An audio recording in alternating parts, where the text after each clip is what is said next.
If you're somehow living under a rock and missed Kendrick Lamar's Super Bowl performance, I feel bad for you. This picture was literally all over the internet talking about it. Right now, we're at a cultural turning point in American society. Are we a country that's going to march towards justice or a country that's going to march away from it? Plenty of videos dissect one from an angle of Kendrick Lamar and Drake's beef, or even focusing on the storytelling within the performance itself. This video is different. I want to zoom out and put it into the larger cultural conversation that is going on with Trump's executive orders. If that sounds like something that's interesting to you, let's have a chat. To fully grasp Kendrick's message, let's take a trip back and rewind. Cultural divide, I'ma get it on the flow. You really about to do it? 40 acres in the Mule, this is bigger than the music. You really about to do it? Yeah, they tried to rig the game, but you can't fake influence. Many people think that this beef escalated when Drake decided to mention Whitney's name on his track, but I actually think this beef escalated when Drake said Kendrick was rapping like he was trying to get the slaves freed. Always rapping like you about to get the slaves freed. The work of freeing the slaves is not actually done. And Kendrick firmly believes that more people should be fighting this battle. I mean, this could fully be a stretch, but Kendrick didn't perform the chorus to TV Off.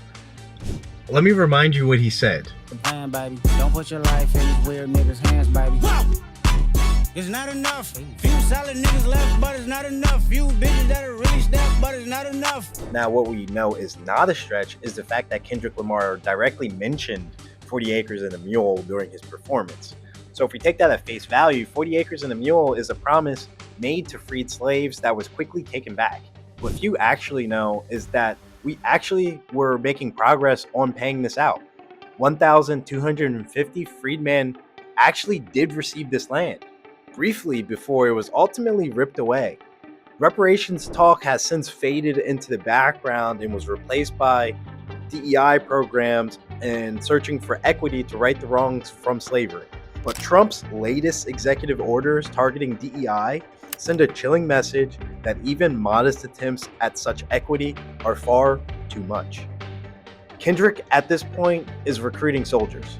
He's saying that people need to be slightly more militant than they used to be. And this language can be found on GNX. Let me catch you up on the fight, and if you only clicked on this video for him, we will come back to him. We have some serious stuff to tackle first. Within hours of taking office, Trump had already declared war on diversity, equity, and inclusion. He shut down federal DEI offices, revoked landmark affirmative action cases, and even strategically targeted corporations. These executive orders weren't just policy changes. They were specifically designed to repeal progress and racial equality, erasing all the progress that DEI actually represented, moving us back into America's shadow. With all of these executive orders and no actual persuasive ability, Trump is acting as if he is a king. Meanwhile, the population is collectively too focused on whacked out murals, as Kendrick might say, thinking art and music is exclusively there for us to just shake our asses to.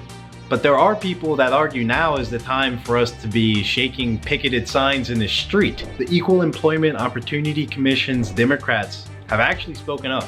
To be with you, the scope of this order is huge. Really dramatic change, not only for government contractors, but for all private sector corporations. Trump's orders didn't just stop at federal agencies. They sent shockwaves through corporate America. Walmart has already rolled back diversity efforts, but companies like Goldman Sachs are actually doubling down, citing the importance of diverse perspectives in global markets. Noah Feldman's described this as a death blow to diversity in legal and cultural terms, warning that it could create a chilling effect across industries. Trump has directed agencies to compile lists of public companies for potential investigations regarding their DEI policies. Noah Feldman, a constitutional law professor at Harvard Law, stated, which says if you're born in the United States and subject to the jurisdiction of the United States, you become a citizen. So you may ask, how in the world can the Trump administration try to go against that? Obviously, the president doesn't have the authority to contradict the Constitution. Even Congress can't contradict the Constitution. Secretary of State Marco Rubio warned State Department officials of adverse consequences if they fail to report colleagues who have concealed or obscured existing DEI programs. This whole thing is really just giving mad dystopian vibe. Having workers turn on each other to report is truly next level snitching. I feel like I'm in an episode of the Boondocks. Excuse me, brothers and sisters, please. This is a deliberate playbook. By dismantling DEI, Trump isn't just removing policies, he's attempting to erase progress that they represent.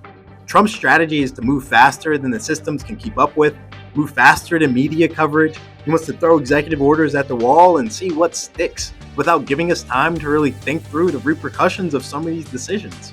Susan D. Carl, a law professor at American University, predicted a lot of litigation and added, "We're going to see whether our system of checks and balances holds. We're going to see what separation of powers means. He's testing all kinds of boundaries." We do have plenty of brave people speaking up against these executive orders. Half of these executive orders are pushed out without it clear, like, who will even enforce these things or how they should be interpreted. This signals to me it's just a distraction tactic. Renika Moore, director of the ACLU's Racial Justice Program, said, "It's clear they're trying to create a chill, and they'll really make both the private and public sector actors really think twice about efforts that are absolutely legal." And in 1865, freed slaves were promised 40 acres and a mule. We discussed this. And they started actually doing it.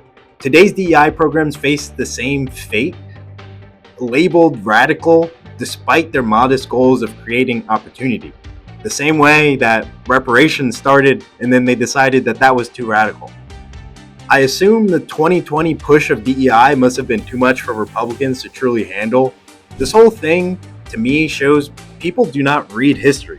Critics will often use figures like MLK to argue he would be against this type of policy, forgetting that he was a black socialist, so he would have actually loved DEI.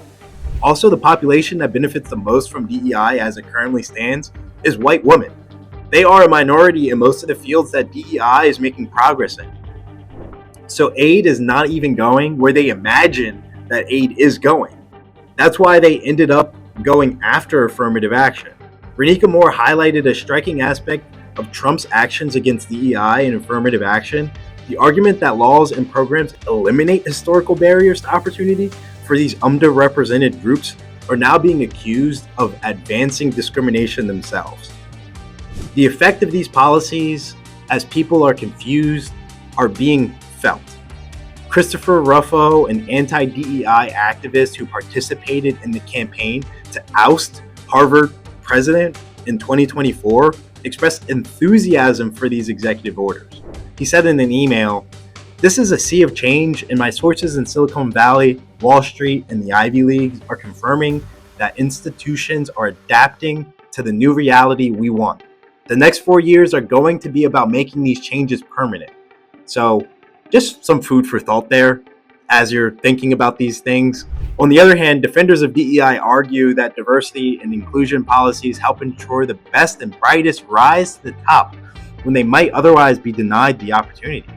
Ellie Mistel, best-selling author of Allow Me to Retort, A Black Guy's Guide to the Constitution, stated, "If anything, the country is beset by mediocre white men who got their positions through an old boys network of family, friends, connections, and frat buddies, who now gum up and dumb down the system at every level." Despite these unclear laws, questioning the legality of these executive orders, companies have wasted no time rolling back their DEI policy goals and initiatives. Speaking of rolling back, retail giant Walmart, for instance, announced it would no longer consider race and gender when offering suppliers contracts. For context, companies would allocate portions of their budget to support minority-owned businesses to ensure they were circulating money through all areas of the economy. Due to scale, many of these companies actually had to charge a higher price, so with all things capitalism, they couldn't wait to save money for their beloved shareholders. Some companies are holding their ground, especially in industries that really benefit from diversity of thought. Wall Street, the pro-bro culture of all industries, had companies like Goldman Sachs and JP Morgan actively defend their policies.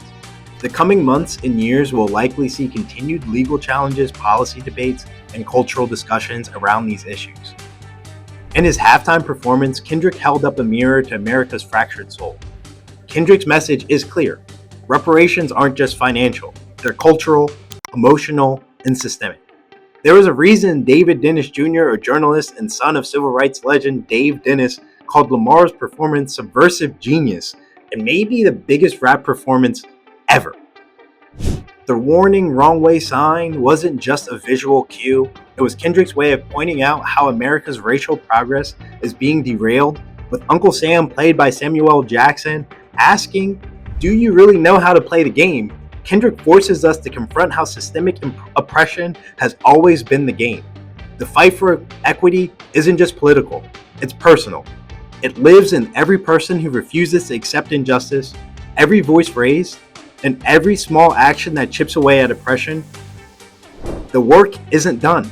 So the question isn't whether change is possible, it's whether we're ready to do what it takes.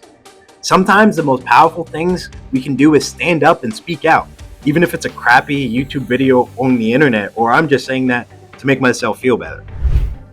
The war this time is actually fought online. It's only culture. I would like to remind you, he who controls the memes controls the universe. Republicans have been winning because they understand the culture more. They know how it moves, they know how to shape it. We need to catch up.